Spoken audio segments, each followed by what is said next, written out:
Elhamdülillahi Rabbil alemin və bihi nəstəin və salatu və səlamu alə Rasulillahil əmin və alə alihi və ashabihi və təbiinə və etbəihim bi ihsanin ilə yevmiddin əmmə ba'd. Uca Allah Ərəf surəsinin 6-cı ayəsində belə buyurur: "Və lənəsələnəl-ləzīnə ursilə ileyhim və lənəsələnəl-mursəlin." Biz özlərinə elçi göndərilmiş ümmətləri də, onlara göndərilmiş elçiləri də mütləq soru-sual edəcək.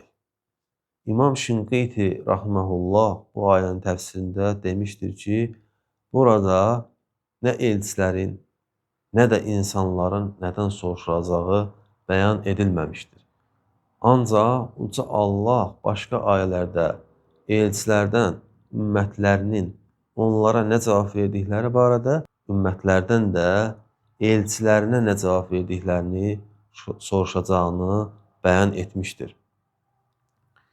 Ona görə sonra davam edir, İmam Şinqiti deyir ki, Uca Allah bir ayədə buyurur ki, يَوْمَ يَجْمَعُ اللّٰهُ الرُّسُلَ فَيَقُولُ مَاذَا اُجِبْتُمْ Maidə surəsi 109-cu ayədə Allah elçiləri toplayacağı gün deyəcək, sizə nə cavab verildi? Allah elçiləri toplayacağı gün deyəcək, sizə nə cavab verildi?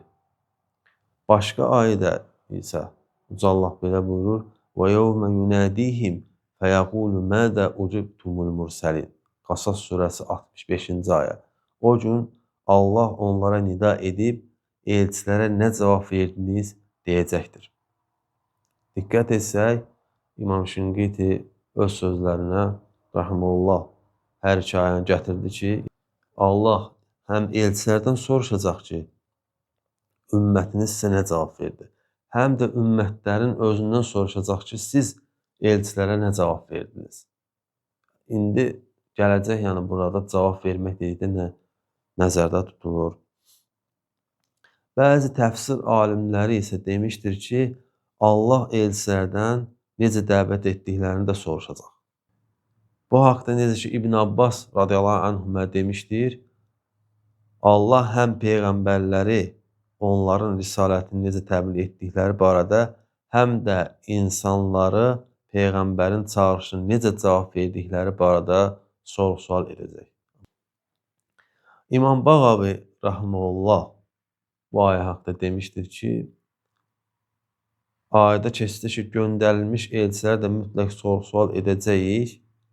Deyir ki, yəni biz onlardan peyğəmbərlərin onlara çatdırdıqlarına nə əməl etdiklərini soru-sual edəcəyik.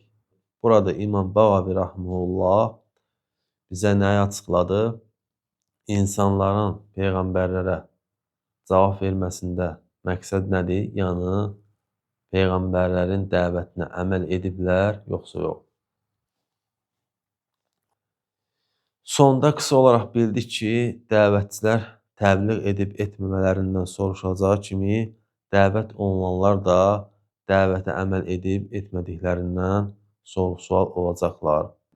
Kim Peyğəmbər s.ə.v dəvətini qəbul etmək istəyirsə, nə etməlidir? Yəni, onun hədislərinə əməl etməlidir. Ona görə burada Peyğəmbərin dəvətinə cavab vermək şərt deyil ki, yəni həmin Peyğəmbəri görəsən. Peyğəmbərimiz s.ə.v həyatda olmasa da, onun sünnəsi, hədisləri bizimlədir, qiyamətə qədər qalacaq. Peyğəmbər s.ə.v-in sünnəsinə tabi olmağa çoxlu ayələr və işarələr var.